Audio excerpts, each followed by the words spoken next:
Horror genre एक यस्तो genre हो जसलाई नेपाली फिल्म्सले हालसम्म कन्भिन्सिङली पुल अफ गर्न सकेको छैन। डिस्पाइट बिङ अ जॉनर जसमा लिस्ट बजेट लिस्ट स्टार भ्याल्युबाट पनि हरर थ्रिलर फिल गराउन सकिन्छ with a very good craft and very good writing, त्यो अहिलेसम्म हुन सकेको छैन। कि भीमसेन लामाद्वारा निर्देशित यो हरर पिरियड ड्रामा कठपुतलीले त्यो जनरलाई केही इम्पोर्टेन्ट दिन सक्ला त? आउनुहोस् अबको लागि कुराकानी यहाँ गरौँ यही फिल्मको। Kathputali the puppet is directed by Bhimsen Lama. The screenplay has been written by Sampata Malla. फिल्ममा हामी देख्न पाउँछौँ कर्मा, मिथिला शर्मा, गौरी मल्ल, उषा रजक, लोकमणि सापकोटा, ध्रुव कोइराला, शिल्पा मास्के, सुवर्ण थापा, भीष्म जोशी आदि विभिन्न कलाकारहरूलाई। फिल्मको सर्ट सिनप्सिस भन्नुपर्दाखेरि 100औं वर्ष पछाडि हामी पुग्छौँ एउटा यस्तो राज्यमा, एउटा मिथिकल राज्यमा जहाँको शासनले आम जनतामा शोषण र त्रास निम्त्याइरहेको हुन्छ। जनता एक भएर आन्दोलन गरिरहेका हुन्छन् राज्यको अगेन्स्टमा। महाराजा प्लेड बाई ध्रुव कोइराला एकदमै सङ्कटमा हुन्छन्। उनको छोरा आकाश प्लेड बाई कर्मा भने शासन चलायमान राख्नलाई अडित हुन्छन् र उनको सुपुत्रको पनि भर्खरै जन्म भएको हुन्छ। यही दौरानमा आकाश भिरकोट नामक प्राचीन दरबारमा केही कारणवश पुग्छन् र त्यहाँ उनलाई सेविका शोभा प्लेड बाई उषा रजक र बुढी आमा प्लेड बाई मिथिला शर्माले हेर्न थाल्छन् र ख्याल गर्न थाल्छन्। भिरकोटमा बस्दाखेरि आकाशलाई केही अलौकिक शक्तिहरूले सताउन थाल्छ। उनी त्यो शक्तिबाट बस्न सक्छन् अथवा सक्दैनन्, उनको बारेमा र राज्यको बारेमा हामीले के कस्ता डिटेल्सहरू थाहा पाउँछ, यो सबै कुराहरू थाहा पाउनलाई तपाईँले हेर्नुपर्ने हुन्छ चलचित्र कठपुतली। डरलाग्दो सपना देखेँ। साँझको बेला सुत्नु भएछ? म पनि साँझको बेला सुत्यो भने नाना थरीको के देख्छ के देख्छ।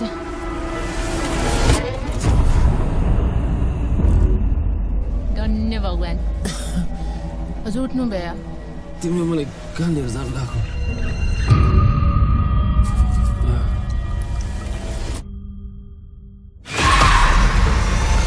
Your film Kathaputali has been one of the most anticipated films of the year.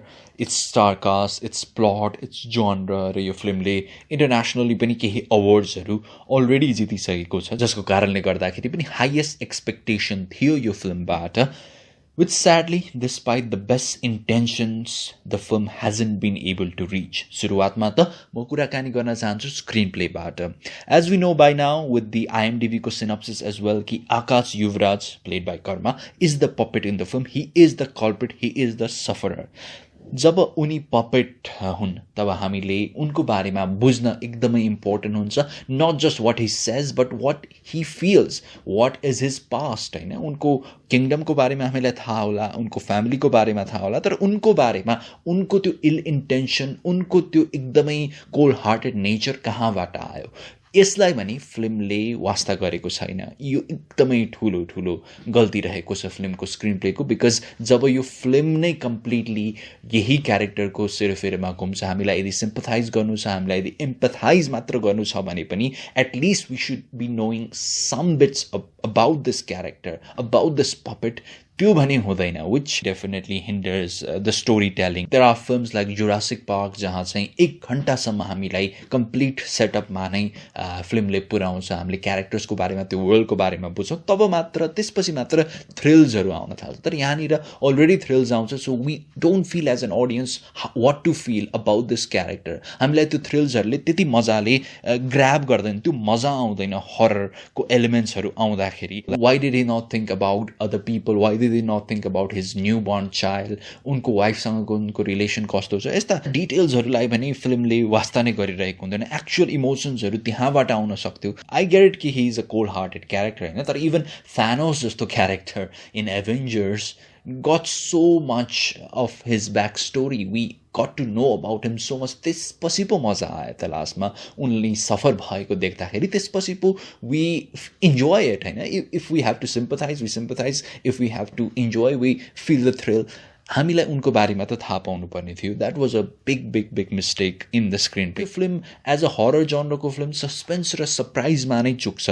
कहाँनिर कति रिभिल गर्नुपर्ने हो भन्ने कुरा फिल्मलाई मजाले थाहा नभएको जस्तो हामीलाई फिल हुन्छ. एज एन अडियन्स हामीलाई ग्राब गर्नको लागि त्यो कुराहरूमा धेरै नै वर्कआउट गर्नुपर्ने थियो. फिल्मले धेरै भर्बल ल्याङ्ग्वेजको प्रयोग गर्छ, फिल्मले भिजुअल्सको प्रयोग कम गर्छ. जबकि यो एउटा पिरियड ड्रामा हो, we are trapped in a certain space. त्यो स्पेससँग हामीलाई फेमिलियर बनाउन सकिन्थ्यो, मजाले एक्सप्लोर गर्न सकिन्थ्यो. भिजुअल मोटिभ्सहरू युज गरेर डायलग्सबाट भन्न नसकिएका कुराहरू धेरै कुरा भन्न सकिन्थ्यो. त्यो रियल हिस्ट्रीको नजिक पुर्याउन सकिन्थ्यो, हामीलाई हाम्रो आफ्नै हिस्ट्रीसँग रिलेट गराउन मद्दत गर्थ्यो. त्यो कुराहरू पनि यो फिल्मले गरेको छैन. अर्को कुरा मलाई यो फिल्ममा चित्त नबुझेको भनेको आकाश जो चाहिँ ट्र्याप हुन्छन् यो प्यालेसमा, त्यो ट्र्याप हुनुको कारण पनि एकदम कन्भिन्सिङ छैन.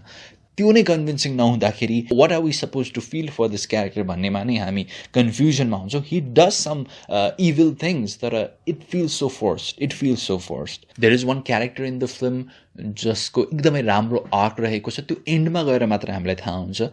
र जब हाम्रो मेन क्यारेक्टर वा as we thought he is the main character, उनको आर्क नै हामीलाई राम्ररी थाहा छैन र अर्को क्यारेक्टरको थाहा छ, then it becomes that person story. I'm not going to reveal whose arc is so well written in this movie.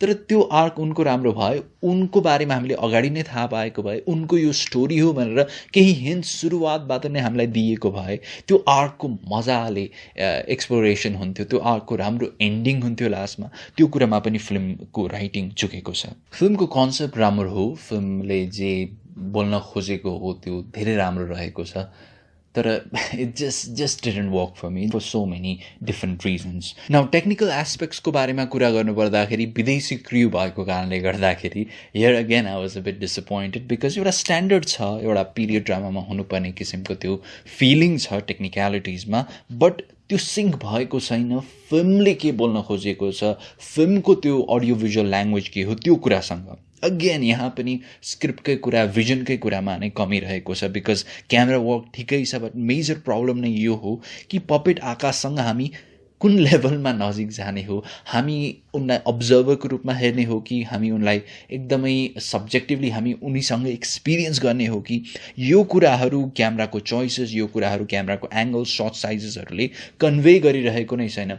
र यु माइट फिल कि it's just a technical thing, तर यही कुराले नै हामीलाई फिल गराउँछ, त्यो इमोसन हामीले त्यो चोइसेसहरूबाट नै फिल गर्छौँ. क्यामेरालाई अब्जेक्टिभ अब्जर्भरको रूपमा राख्ने हो अथवा एक एक्टिभ पार्टिसिपेन्टको रूपमा, it wasn't clear. And mostly सुरुवाती दरबारका मोमेन्ट्समा नै camera is looking like it's just observing him. हामीले उनलाई सफर गरिरहेको देखिरहेका छौँ, तर we are not suffering with him. यो हरर फिल्म हुने बित्तिकै त्यो एक्टिभ पार्टिसिपेन्ट हुनु एकदमै इम्पोर्टेन्ट हुन्छ. जब चाहिँ तपाईँको एउटा मेन प्रोट्यागनिस्ट नै छ, त्यो क्यारेक्टरसँग क्यामेरा पनि त्यसरी नै सिङ्क हुन निकै इम्पोर्टेन्ट हुन्छ. त्यहाँ नै फिल्मले देखाउन खोजेको के हो त्यो कुराको कन्फ्युजनको कारणले गर्दाखेरि पनि त्यो भएको जस्तो फिल भयो, बिकज अफ विच सुरुवातमा हुक नहुँदाखेरि पछि गएर जम्पस्केयर मोमेन्ट्सहरू आउँदाखेरि पनि त्यति मजा नआउने, एकदम हाइली प्रेडिक्टेबल भइदिने कुराहरू पनि भए. सरप्राइज र सस्पेन्सकै कुरा गर्दाखेरि नोभल्टी, क्रिएटिभिटीले नै तर्साउने हो. जब चाहिँ you least expect to be terrified, you get more terrified. जब you least expect to get a joke, you laugh more. So यो फिल्ममा धेरै नै प्रेडिक्टेबल मोमेन्ट्सहरू छन्.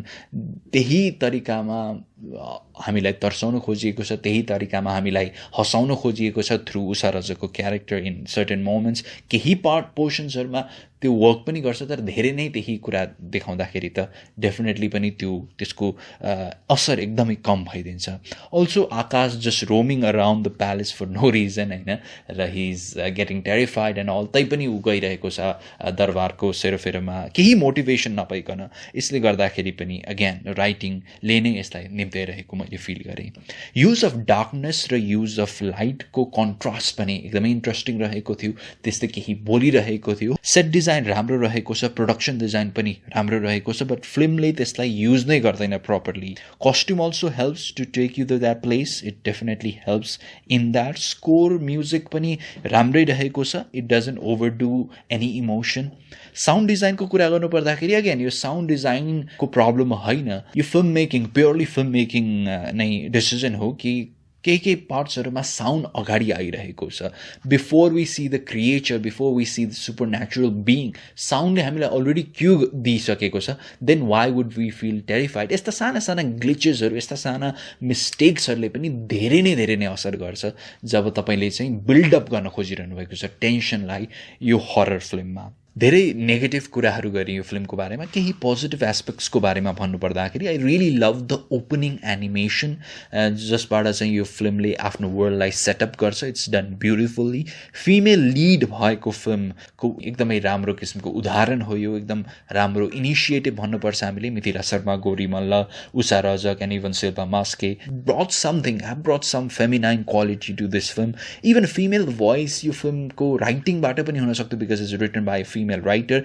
which again I had huge expectation from because the feminine quality from a young female writer, the socio-political कुरा जुन यो फिल्मले बन्न खोजेको छ एकदम राम्रो किसिमको कुरा आउन सक्थ्यो यहाँनिर मजाले कुराहरू आउन सक्थ्यो जुन केही पोर्सनमा आएको पनि छ तर it didn't came clearly enough एक्जिक्युसनमा कतै हराएको हो कि के हो I don't know about that use of grains पनि एकदमै मन पर्यो मलाई कलर प्यालेटमा it really gave the film a period drama wala feel also like the symbology of the title Kathaputali जनताबाट शासनमा आउनलाई तर्पेको व्यक्तिको एउटा पपेट्री को कुरा पनि यसमा रहेको छ यसबाट चाहिँ हामीले यो फिल्मले के भन्न खोजेको बारेमा बुझ्न सक्छौं पर्फर्मेन्सेसको कुरा गर्नुपर्दाखेरि Karma is we all know is such a fine actor but even a good actor like him finds it very difficult to pull off this character because it's not well written at all. Mithila Sharma, amazing performance by her as always. But again, she's not backed by a well written character in this movie. Usha Rajak, ekdamai poorly written character lai pani unle certain nuances nikalera because she's such a good actor. She brings so much into this role. यदि उनी बाहेक अरू कुनै average एक्टरलाई यो character दिएको भए एकदमै caricaturish kind of character बन्थ्यो यो so credit to Usha Rajak Gauri Malla beautiful performance but very little screen time again रानीको पर्सपेक्टिभ उनी महारानीको रोलमा रहेकी छिन् यो फिल्ममा रानीको पर्सपेक्टिभमा एकचोटि फिल्म छिर्छ र त्यो एकचोटि छिर्दाखेरि पनि कति हामीले फिल गर्छौँ त्यस्तो हामीले किन फिल गरेनौँ त्यस्तो opportunities हामीलाई किन मिलेन यो फिल्ममा no Shilpa Maske has a special appearance again such a fine actor she doesn't have much screen time she feels a bit wasted for me in this film and in that role Dhruva Koirala as Maharaja has a lot of command he feels like a king and he really has a good screen presence Subarna Thapa Lokmani Sapota Bhishma Joshi आदि विभिन्न अरू supporting एक्टर्सहरूले पनि राम्रो perform गर्नुभएको छ समग्रमा भन्नुपर्दाखेरि कठपुतलीको प्रयास भन्दा पनि अठोट सराहनीय रहेको छ स्क्रिन प्ले क्यारेक्टर्सको इन्टेन्सन मेनली आकाशको use of camera work use of setting अझ बलियो भएको भए फिल्म साँच्चै नै राम्रो बन्न पुग्दथ्यो फिल्मलाई म दिन चाहन्छु 5 मा 2.5 स्टार्स हरर जनर टेक्निकल क्र्यूले भन्दा पनि राम्रो राइटिङले बन्छ भन्ने यो एक राम्रो पार्ट हुन सक्छ फिल्म इन्डस्ट्रीको लागि नै कठपुतली तपाईले सिनेमा हल्समा हेर्न सक्नुहुन्छ प्लिज डिस्टेन्स मेन्टेन गर्नुहोला र हलमा जाँदाखेरि मास्क पनि लगाउनुहोला कठपुतलहरु त्यहाँ किन झुन्डाएका हजुरलाई यो तरबारको कालो इतिहास बारे केही थाहा रहेनछ तिमीलाई के चाहिन्छ सुन चाँदी हीरा मोती पैसा सब पुरा गरिदिन्छु